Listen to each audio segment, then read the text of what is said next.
Capítulo 58. Lázaro, ven fuera.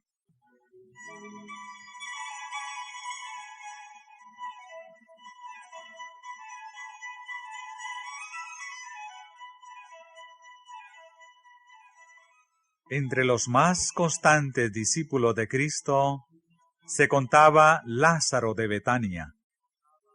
Desde la primera ocasión en que se encontraran, su fe en Cristo había sido fuerte, su amor por Él profundo, y el Salvador le amaba mucho. En favor de Lázaro se realizó el mayor de los milagros de Cristo. El Salvador bendecía a todos los que buscaban su ayuda. Ama a toda la familia humana, pero está ligado con algunos de sus miembros por lazos peculiarmente tiernos. Su corazón estaba ligado con fuertes vínculos de afecto con la familia de Betania, y para un miembro de ella realizó su obra más maravillosa.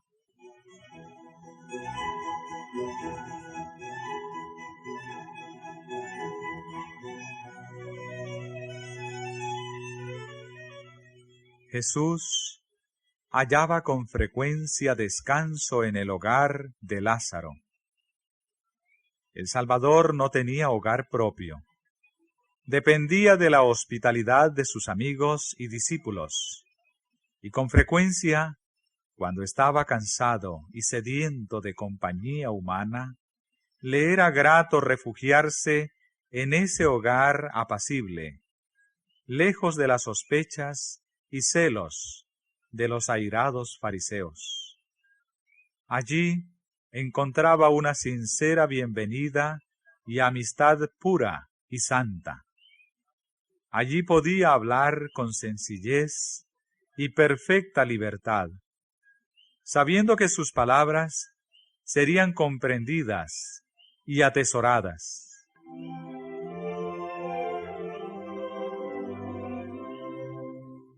Nuestro Salvador apreciaba un hogar tranquilo y oyentes que manifestasen interés. Sentía anhelos de ternura, cortesía y afecto humanos. Los que recibían la instrucción celestial que Él estaba siempre listo para impartir eran grandemente bendecidos. Mientras las multitudes seguían a Cristo por los campos abiertos, les revelaba las bellezas del mundo natural. Trataba de abrir sus ojos para que las comprendiesen y pudiesen ver cómo la mano de Dios sostiene el mundo. A fin de que expresasen aprecio por la bondad y benevolencia de Dios, llamaba la atención de sus oyentes al rocío que caía suavemente, a las lluvias apacibles y al resplandeciente sol, otorgados a los buenos tanto como a los malos. Deseaba que los hombres comprendiesen mejor la consideración que Dios concede a los instrumentos humanos que creó. Pero las multitudes eran duras de entendimiento, y en el hogar de Betania Cristo hallaba descanso del pesado conflicto de la vida pública. Allí abría ante un auditorio que le apreciaba el libro de la providencia. En esas entrevistas privadas, revelaba a sus oyentes lo que no intentaba decir a la multitud mixta. No necesitaba hablar en parábolas a sus amigos.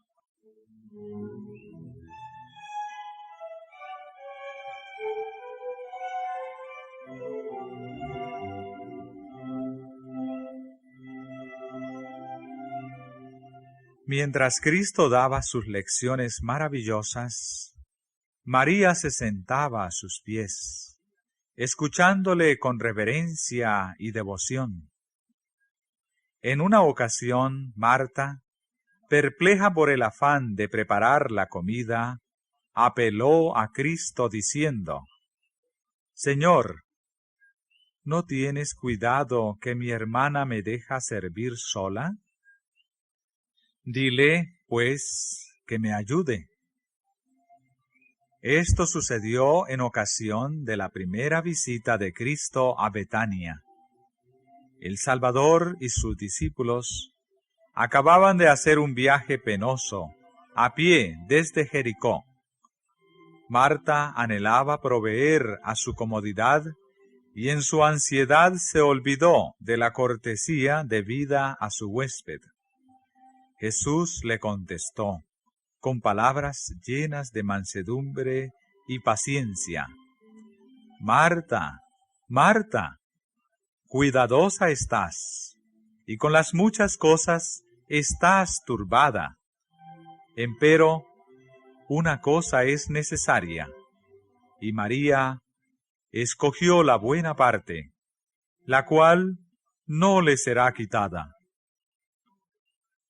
María atesoraba en su mente las preciosas palabras que caían de los labios del Salvador, palabras que eran más preciosas para ella que las joyas más costosas de esta tierra.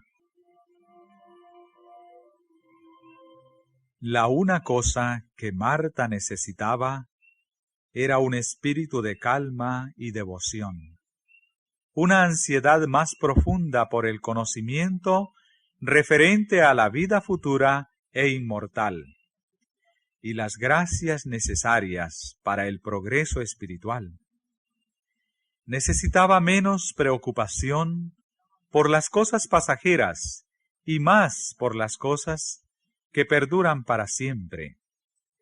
Jesús quiere enseñar a sus hijos a aprovechar toda oportunidad de obtener el conocimiento que los hará sabios para la salvación. La causa de Cristo necesita personas que trabajen con cuidado y energía. Hay un amplio campo para las Martas con su celo por la obra religiosa activa, pero deben sentarse primero con María a los pies de Jesús. Sean la diligencia, la presteza y la energía santificadas por la gracia de Cristo, y entonces la vida será un irresistible poder para el bien.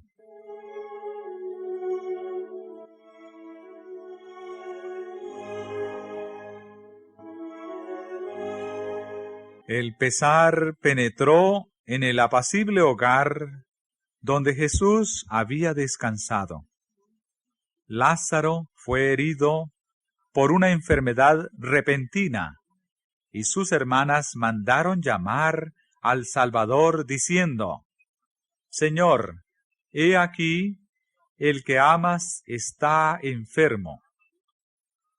Se dieron cuenta de la violencia de la enfermedad que había abatido a su hermano, pero sabían que Cristo se había demostrado capaz de sanar toda clase de dolencias.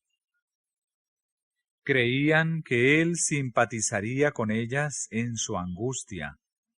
Por lo tanto, no exigieron urgentemente su presencia inmediata, sino que mandaron tan solo el confiado mensaje: El que amas está enfermo.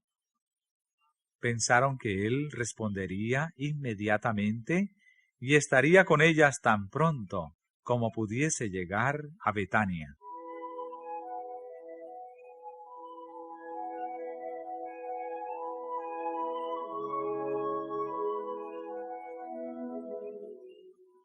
Ansiosamente esperaron noticias de Jesús.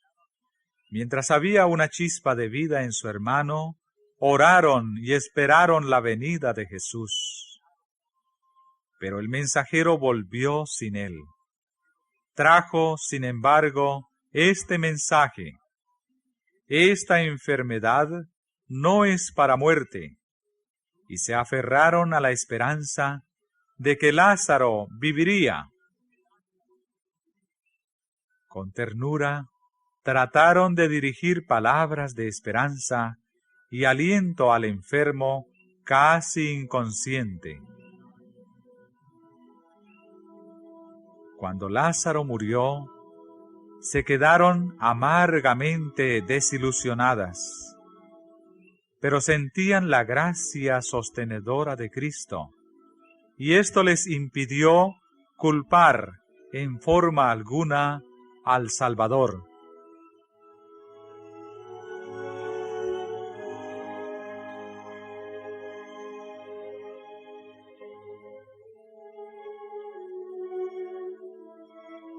Cuando Cristo oyó el mensaje, los discípulos pensaron que lo había recibido fríamente. No manifestó el pesar que ellos esperaban de él. Mirándolos a ellos, dijo: Esta enfermedad no es para muerte, mas por gloria de Dios, para que el Hijo de Dios sea glorificado por ella. Permaneció 2 días en el lugar donde estaba. Esta dilación era un misterio para los discípulos. De cuánto consuelo sería su presencia para la familia afligida, pensaban. Era bien conocido por los discípulos su intenso afecto hacia esa familia de Betania, y ellos se sorprendían al ver que no respondía a la triste comunicación: el que amas está enfermo.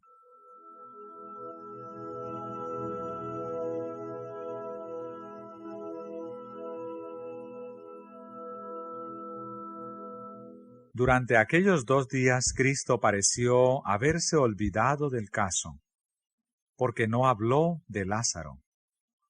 Los discípulos pensaban en Juan el Bautista, precursor de Jesús.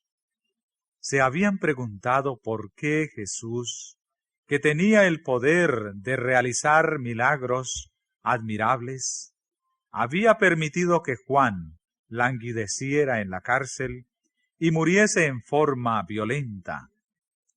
Ya que poseía tal poder, ¿por qué no había salvado Jesús la vida de Juan? Esta pregunta la habían hecho con frecuencia los fariseos y la presentaban como un argumento incontestable contra el aserto de Cristo de ser el Hijo de Dios. El Salvador había advertido a sus discípulos acerca de las pruebas, pérdidas y persecuciones. ¿Los abandonaría en la prueba? Algunos se preguntaban si no habían estado equivocados acerca de su misión. Todos estaban profundamente perturbados.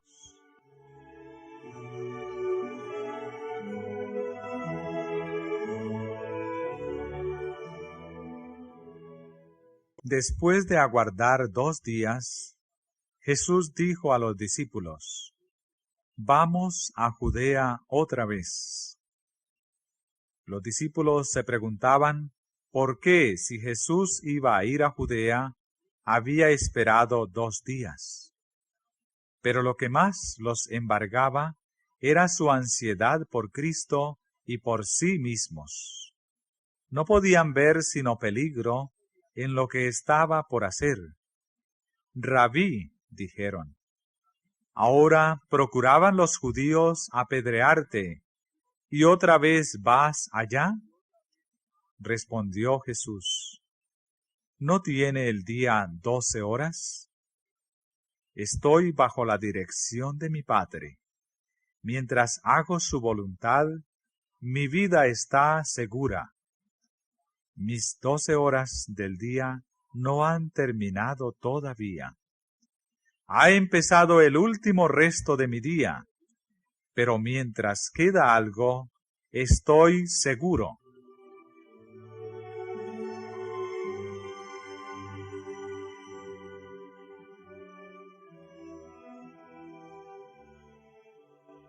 El que anduviere de día, continuó, no tropieza, porque ve la luz de este mundo. El que hace la voluntad de Dios, que anda en la senda que Dios le ha trazado, no puede tropezar ni caer. La luz del Espíritu guiador de Dios le da una clara percepción de su deber y le conduce hasta el final de su obra. Mas el que anduviere de noche tropieza, porque no hay luz en él. El que anda en la senda que se eligió, donde Dios no le ha llamado, tropezará. Para él, el día se trueca en noche, y donde quiera que esté, no está seguro.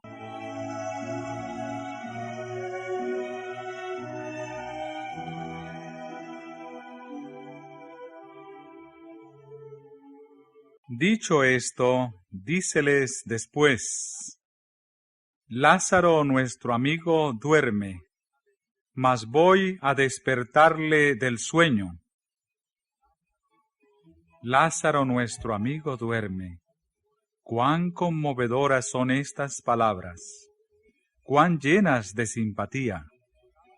Mientras pensaban en el peligro que su maestro estaba por arrostrar yendo a Jerusalén, los discípulos casi se habían olvidado de la familia enlutada de Betania. Pero no así Cristo. Los discípulos se sintieron reprendidos. Les había sorprendido que Cristo no respondiera más prontamente al mensaje. Habían estado tentados a pensar que Él no tenía por Lázaro y sus hermanos el tierno amor que ellos le atribuían y que debiera haberse vuelto rápidamente con el mensajero. Pero las palabras, Lázaro nuestro amigo duerme, despertaron en ellos los debidos sentimientos. Quedaron convencidos de que Cristo no se había olvidado de sus amigos que sufrían.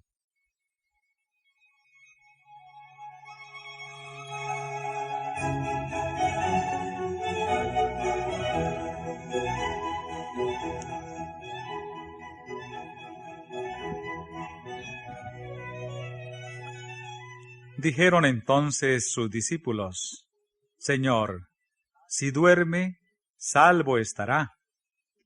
Mas esto decía Jesús de la muerte de él, y ellos pensaron que hablaba del reposar del sueño.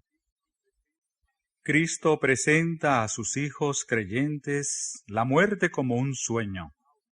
Su vida está oculta con Cristo en Dios, y hasta que suene la última trompeta, los que mueren dormirán en Él.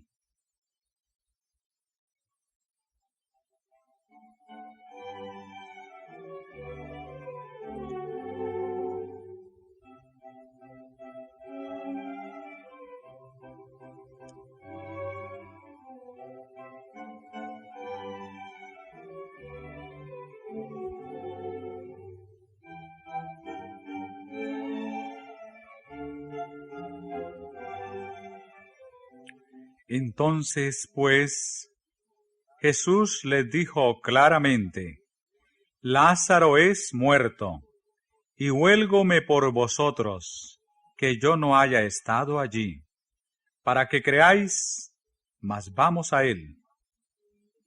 Tomás no podía ver para su maestro otra cosa que la muerte si iba a Judea, pero fortaleció su ánimo y dijo a los otros discípulos: Vamos también nosotros, para que muramos con él. Conocía el odio que los judíos le tenían a Jesús. Querían lograr su muerte, pero este propósito no había tenido éxito, porque le quedaba todavía una parte del tiempo que se le había concedido. Durante ese tiempo Jesús gozaba de la custodia de los ángeles celestiales, y aún en las regiones de Judea, donde los rabinos maquinaban cómo apresarle y darle muerte, no podía sucederle mal alguno,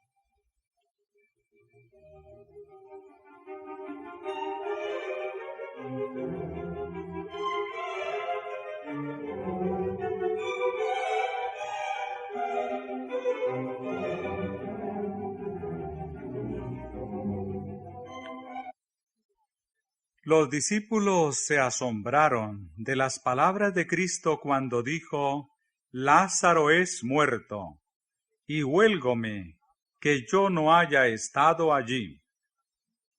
¿Habíase mantenido el Salvador alejado por su propia voluntad del hogar de sus amigos que sufrían? Aparentemente había dejado solas a Marta y María, así como al moribundo Lázaro. Pero no estaban solos. Cristo contemplaba toda la escena, y después de la muerte de Lázaro, las enlutadas hermanas fueron sostenidas por su gracia. Jesús presenció el pesar de sus corazones desgarrados, mientras su hermano luchaba con su poderoso enemigo, la muerte. Sintió los trances de su angustia y dijo a sus discípulos: Lázaro es muerto. Pero Cristo no solo tenía que pensar en aquellos a quienes amaba en Betania, tenía que considerar la educación de sus discípulos. Ellos habían de ser sus representantes ante el mundo, para que la bendición del Padre pudiese abarcar a todos. Por su causa, permitió que Lázaro muriese. Si le hubiese devuelto la salud cuando estaba enfermo, el milagro que llegó a ser la evidencia más positiva de su carácter divino no se habría realizado.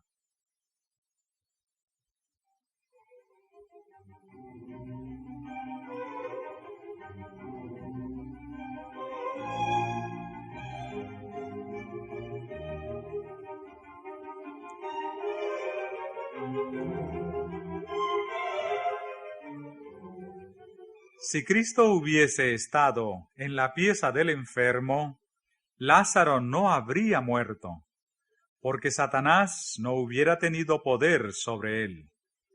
La muerte no podría haber lanzado su dardo contra Lázaro en presencia del dador de la vida.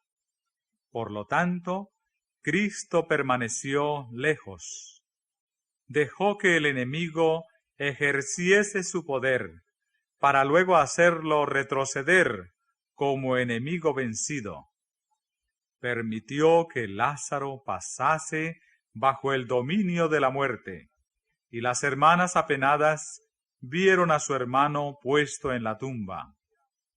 Cristo sabía que mientras mirasen el rostro muerto de su hermano, su fe en el Redentor sería probada severamente. Pero sabía que a causa de la lucha por la cual estaban pasando ahora, su fe resplandecería con fuerza mucho mayor. Permitió todos los dolores y penas que soportaron. Su tardanza no indicaba que las amase menos, pero sabía que para ellas, para Lázaro, para él mismo y para sus discípulos, había de ganarse una victoria. Por vosotros, para que creáis, a todos los que tantean para sentir la mano guiadora de Dios, el momento de mayor desaliento es cuando más cerca está la ayuda divina. Mirarán atrás con agradecimiento a la parte más oscura del camino. Sabe el Señor librar de tentación a los píos. Salen de toda tentación y prueba con una fe más firme y una experiencia más rica.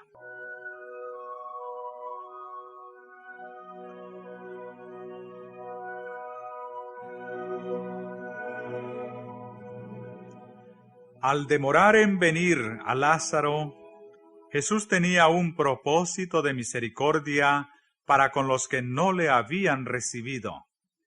Tardó a fin de que al resucitar a Lázaro pudiese dar a su pueblo obstinado e incrédulo otra evidencia de que él era de veras la resurrección y la vida.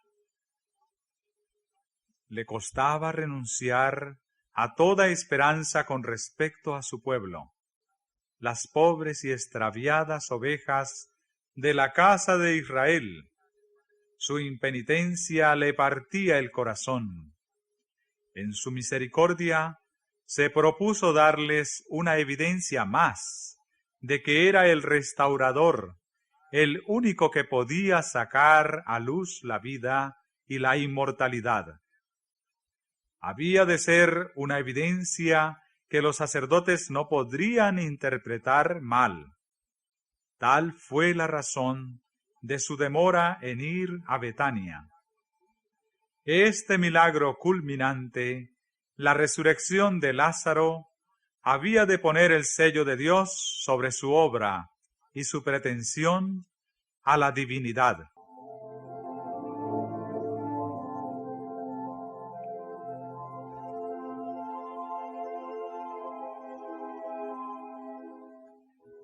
En su viaje a Betania, Jesús, de acuerdo con su costumbre, atendió a los enfermos y menesterosos. Al llegar a la aldea, mandó un mensajero a las hermanas para avisarlas de su llegada. Cristo no entró enseguida en la casa, sino que permaneció en un lugar tranquilo, al lado del camino. La gran ostentación externa, manifestada por los judíos en ocasión de la muerte de un deudo, no estaba en armonía con el espíritu de Cristo. Oía los lamentos de los plañidores y no quería encontrarse con las hermanas en medio de la confusión. Entre los que lloraban estaban los parientes de la familia, algunos de los cuales ocupaban altos puestos de responsabilidad en Jerusalén. Entre ellos se contaban algunos de los más acerbos enemigos de Cristo. Él conocía su propósito y por lo tanto no se hizo conocer enseguida.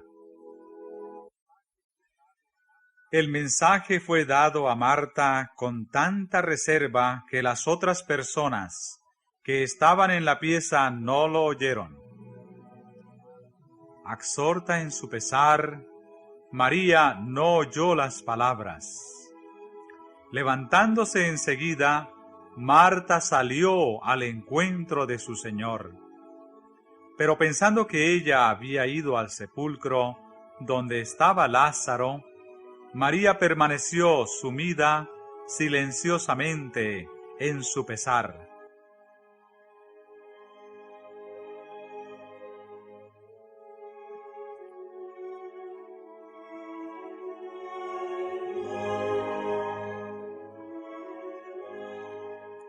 Marta se apresuró a ir al encuentro de Jesús con el corazón agitado por encontradas emociones. En el rostro expresivo de él, leyó ella la misma ternura y amor que siempre había habido allí. Su confianza en él no había variado, pero recordaba a su amado hermano, a quien Jesús también amaba. Con el pesar que brotaba de su corazón, porque Cristo no había venido antes y, sin embargo, con la esperanza de que aún ahora podría hacer algo para consolarlas, dijo: Señor, si hubieses estado aquí, mi hermano no fuera muerto. Vez tras vez, en medio del tumulto creado por los plañidores, las hermanas habían repetido estas palabras: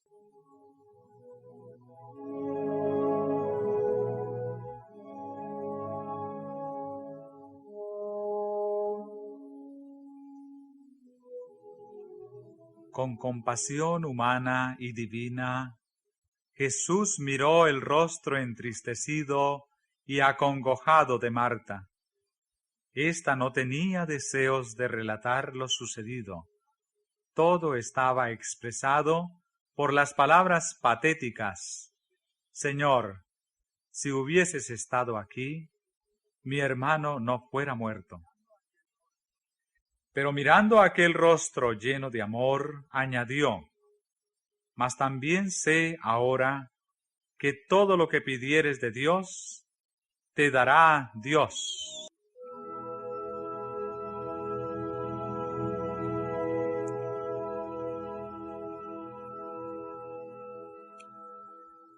Jesús animó su fe diciendo: resucitará tu hermano.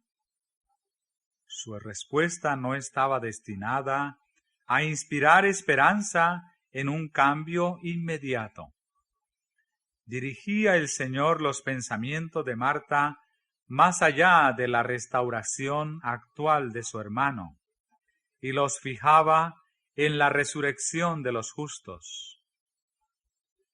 Lo hizo para que pudiese ver en la resurrección de Lázaro una garantía de la resurrección de todos los justos y la seguridad de que sucedería por el poder del Salvador.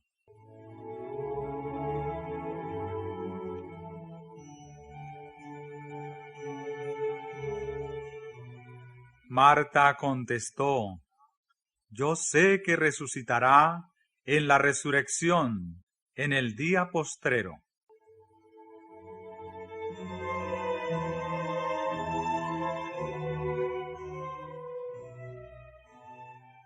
Tratando todavía de dar la verdadera dirección a su fe, Jesús declaró: yo soy la resurrección y la vida. En Cristo hay vida original que no proviene ni deriva de otra. El que tiene al Hijo tiene la vida. La divinidad de Cristo es la garantía que el creyente tiene de la vida eterna. El que cree en mí, dijo Jesús, aunque esté muerto, vivirá. Y todo aquel que vive y cree en mí, no morirá eternamente. ¿Crees eso? Cristo miraba hacia adelante, a su segunda venida. Entonces los justos muertos serán resucitados incorruptibles, y los justos vivos serán trasladados al cielo sin ver la muerte. El milagro que Cristo estaba por realizar, al resucitar a Lázaro de los muertos, representaría la resurrección de todos los justos muertos.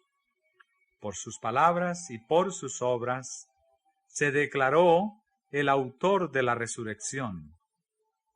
El que iba a morir pronto en la cruz estaba allí, con las llaves de la muerte, vencedor del sepulcro, y aseveraba su derecho y poder para dar vida eterna.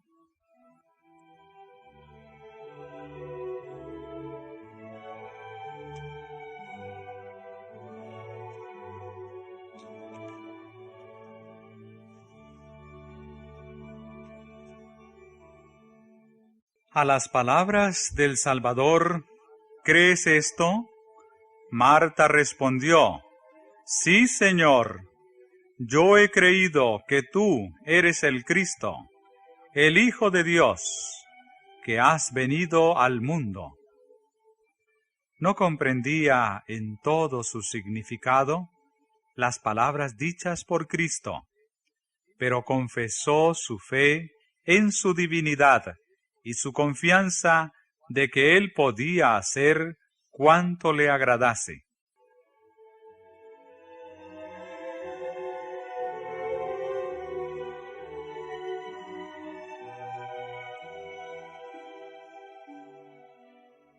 Y esto dicho, fuese y llamó en secreto a María su hermana, diciendo: el Maestro está aquí y te llama.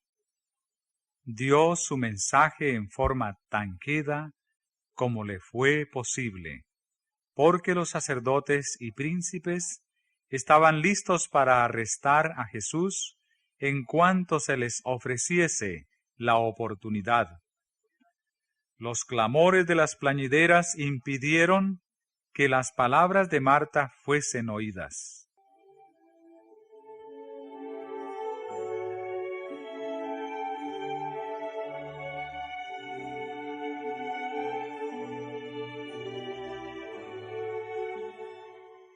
Al recibir el mensaje, María se levantó apresuradamente y con mirada y rostro anhelantes salió de la pieza.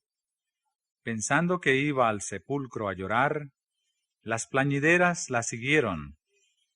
Cuando llegó al lugar donde Jesús estaba, se postró a sus pies y dijo con labios temblorosos: Señor, si hubieras estado aquí, no fuera muerto mi hermano. Los clamores de las plañideras eran dolorosos, y ella anhelaba poder cambiar algunas palabras tranquilas a solas con Jesús. Pero conocía la envidia y los celos que albergaban contra Cristo en su corazón algunos de los presentes, y se limitó a expresar su pesar.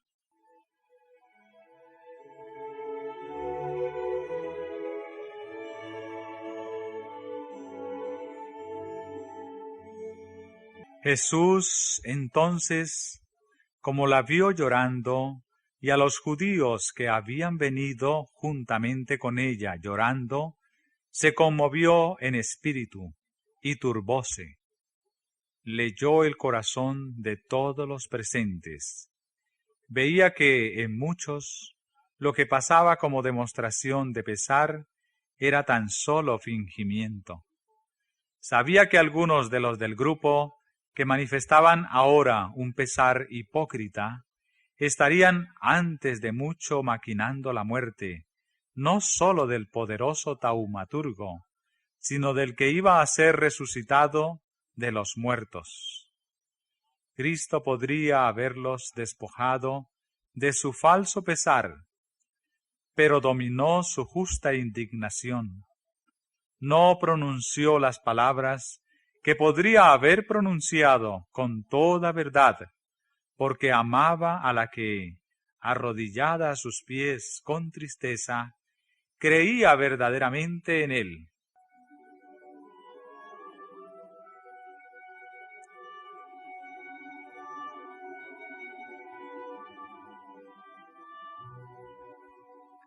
¿Dónde le pusisteis?, preguntó.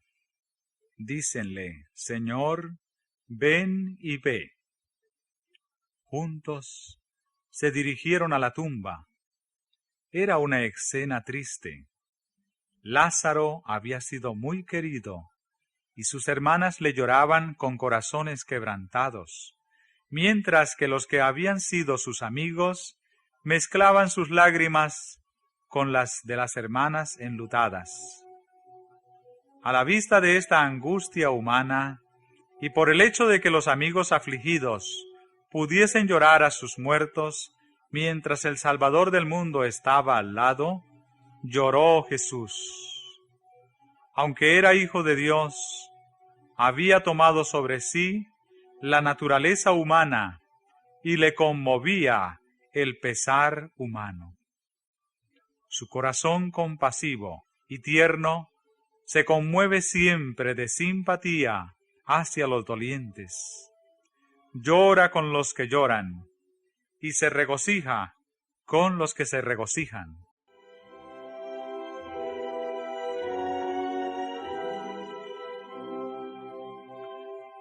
No era sólo por su simpatía humana hacia María y Marta por lo que Jesús lloró.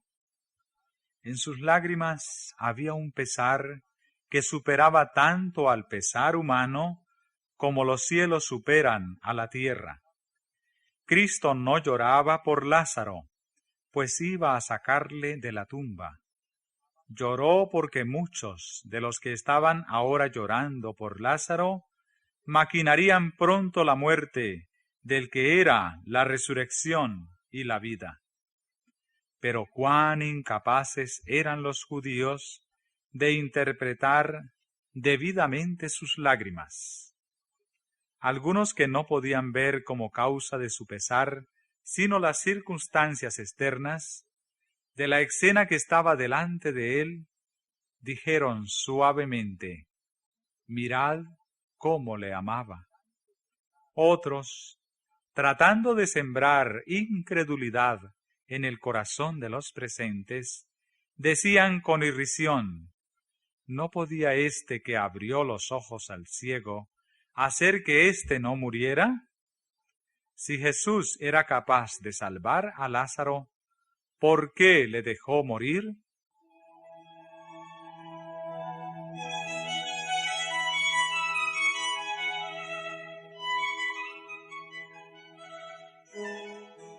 Con ojo profético, Cristo vio la enemistad de los fariseos y saduceos. Sabía que estaban premeditando su muerte. Sabía que algunos de los que ahora manifestaban aparentemente tanta simpatía no tardarían en cerrarse la puerta de la esperanza y los portales de la ciudad de Dios. Estaba por producirse en su humillación y crucifixión una escena que traería como resultado la destrucción de Jerusalén, y en esa ocasión nadie lloraría a los muertos. La retribución que iba a caer sobre Jerusalén quedó plenamente retratada delante de él. Vio a Jerusalén rodeada por las legiones romanas. Sabía que muchos de los que estaban llorando a Lázaro morirían en el sitio de la ciudad y sin esperanza.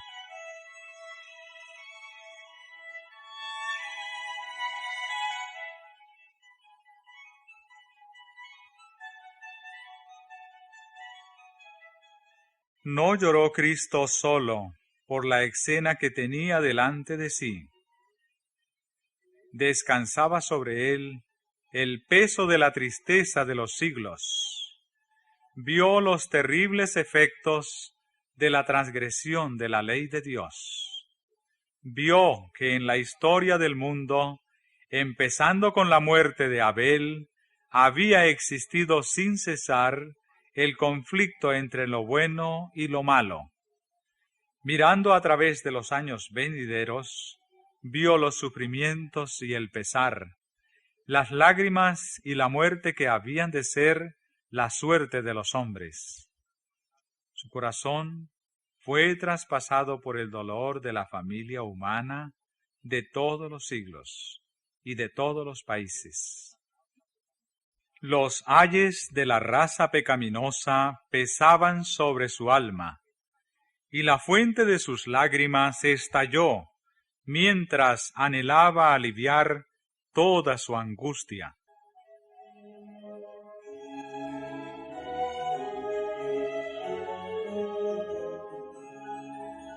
Y Jesús, conmoviéndose otra vez en sí mismo, vino al sepulcro. Lázaro había sido puesto en una cueva rocosa, y una piedra maciza había sido puesta frente a la entrada. «Quitad la piedra», dijo Cristo. Pensando que él deseaba tan solo mirar al muerto, Marta objetó diciendo que el cuerpo había estado sepultado 4 días y que la corrupción había empezado ya su obra.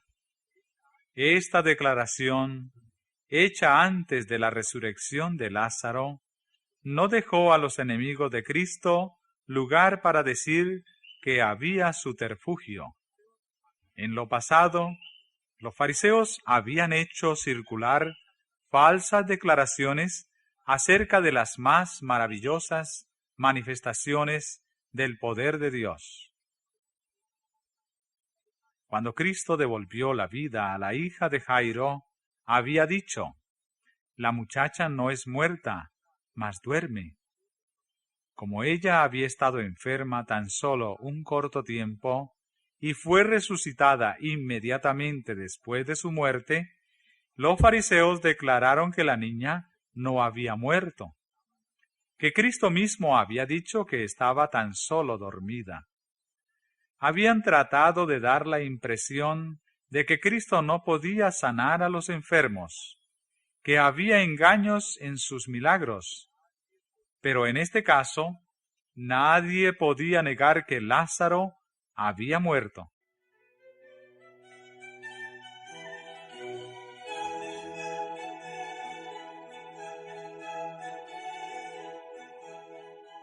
Cuando el Señor está por hacer una obra, Satanás induce a alguno a objetar. «Quitad la piedra», dijo Cristo. En cuanto sea posible, preparad el camino para mi obra.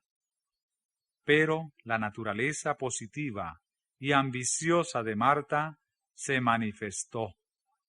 Ella no quería que el cuerpo ya en descomposición fuese expuesto a las miradas.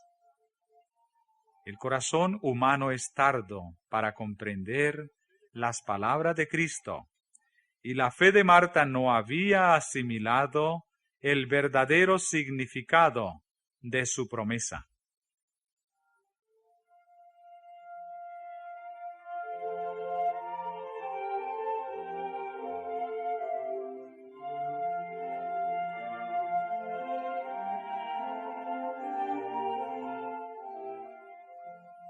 Cristo reprendió a Marta, pero sus palabras fueron pronunciadas con la mayor amabilidad. ¿No te he dicho que si creyeres, verás la gloria de Dios? ¿Por qué habríais de dudar de mi poder? ¿Por qué razonar contrariamente a mis requerimientos? Tenéis mi palabra. Si queréis creer, veréis la gloria de Dios. Las imposibilidades naturales no pueden impedir la obra del Omnipotente. El escepticismo y la incredulidad no son humildad. La creencia implícita en la palabra de Cristo es verdadera humildad, verdadera entrega propia.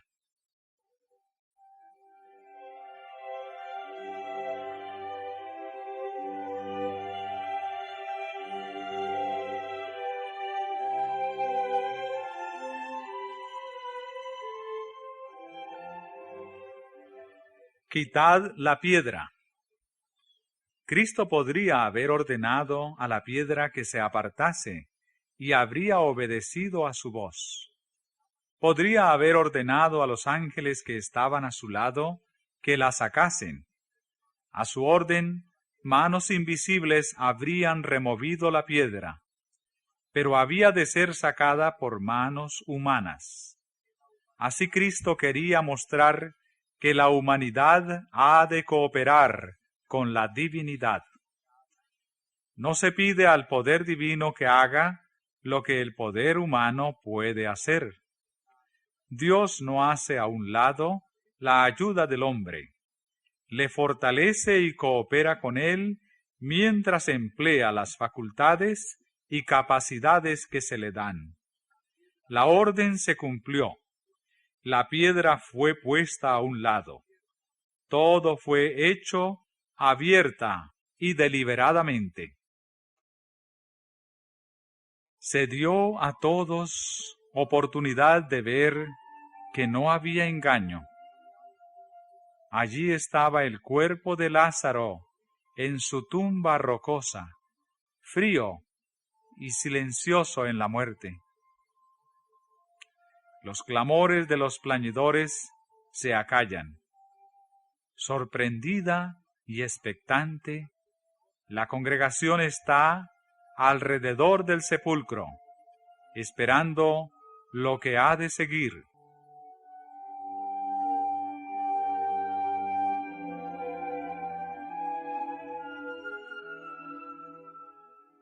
Sereno, Cristo está de pie delante de la tumba. Una solemnidad sagrada descansa sobre todos los presentes.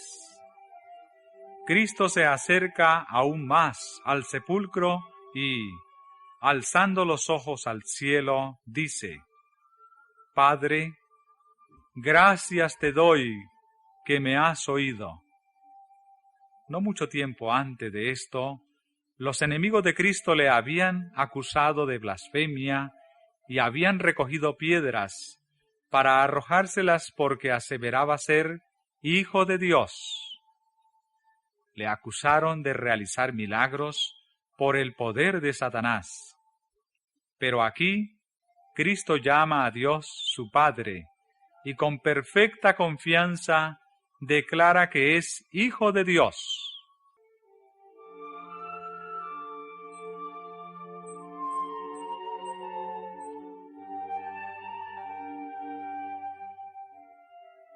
En todo lo que hacía, Cristo cooperaba con su Padre. Siempre se esmeraba por hacer evidente que no realizaba su obra independientemente. Era por la fe y la oración como hacía sus milagros. Cristo deseaba que todos conociesen su relación con su Padre. Padre, dijo, gracias te doy que me has oído, que yo sabía que siempre me oyes, mas por causa de la compañía que está alrededor, lo dije, para que crean que tú me has enviado.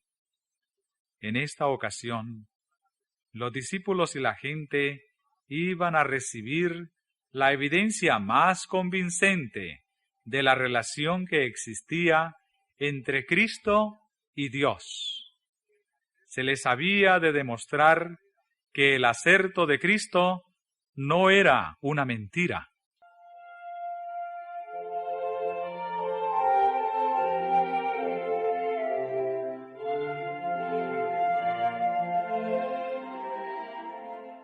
Y habiendo dicho estas cosas, clamó a gran voz: Lázaro, ven fuera.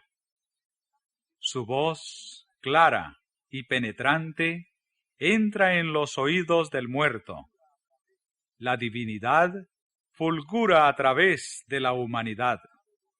En su rostro, iluminado por la gloria de Dios, la gente ve la seguridad de su poder. Cada ojo está fijo en la entrada de la cueva.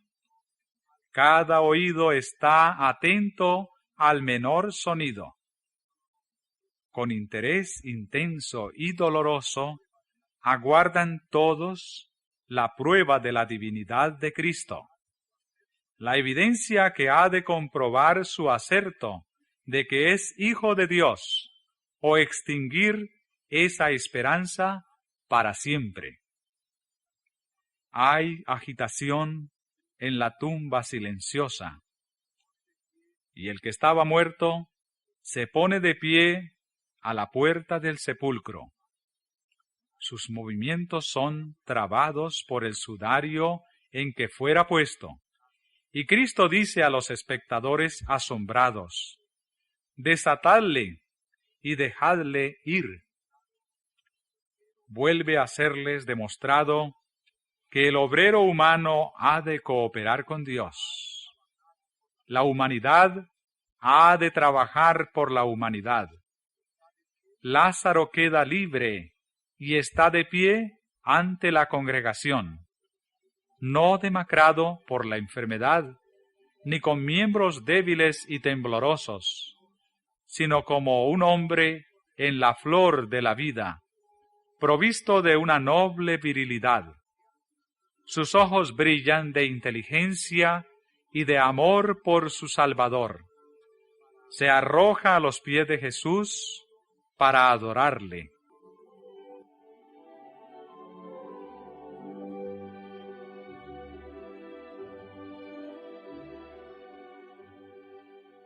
Los espectadores quedan al principio mudos de asombro. Luego sigue una inefable escena de regocijo y agradecimiento. Las hermanas reciben a su hermano vuelto a la vida como el don de Dios. y con lágrimas de gozo expresan en forma entrecortada su agradecimiento al Salvador. Y mientras el hermano, las hermanas y los amigos se regocijan en esta reunión, Jesús se retira de la escena. Cuando buscan al dador de la vida, no le pueden hallar.